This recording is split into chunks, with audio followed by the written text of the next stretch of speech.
Doctor Pierre দান্তে পিকিওনি, যিনি অনিচ্ছা সত্ত্বেও করেছেন টাইম ট্রাভেল।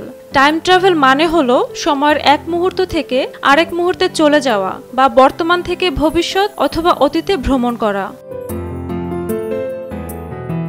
পিয়ের দান্তের জীবনে এই টাইম ট্রাভেলের কারণ হলো 2013 সালের এক গাড়ি দুর্ঘটনা। ওই দুর্ঘটনায় মস্তিষ্কে মারাত্মক আঘাত পান ডক্টর পিয়ের দান্তে। এতে তার স্মৃতি থেকে মুছে যায় পুরো 12টি বছর। দুর্ঘটনার 6 ঘন্টা পর যখন হাসপাতালে তার জ্ঞান ফেরে, তার মনে হয়েছিল তখন 2001 সাল। তিনি তার স্ত্রী কিংবা এখনকার প্রাপ্তবয়স্ক ছেলেদের কাউকেই চিনতে পারেননি। এক অজানা আতঙ্কে হতভম্ব হয়ে পড়েছিলেন Pierre Dante. Doctor Pierre Dante পিকিওনির ডাক নাম ছিল পিয়ের।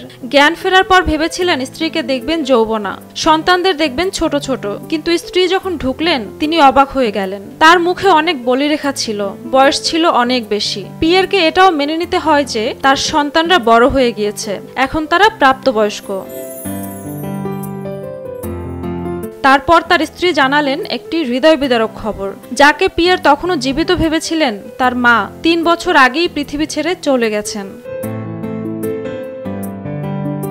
এত স্মৃতি মুছে যাওয়ায় তিনি ডাক্তারি পেশা আর চালিয়ে যেতে পারেননি। এরপর নিজেকে খুঁজে বের করার চেষ্টা করলেন, আগে কেমন ছিলেন তিনি। হাজার হাজার ইমেল ঘেটে জানতে পারলেন তিনি অতীতে খুব একটা ভালো মানুষ ছিলেন না। এমনকি পিয়েরের সহকর্মীরা তাকে ডাকত প্রিন্স অব বাস্টার্ড নামে।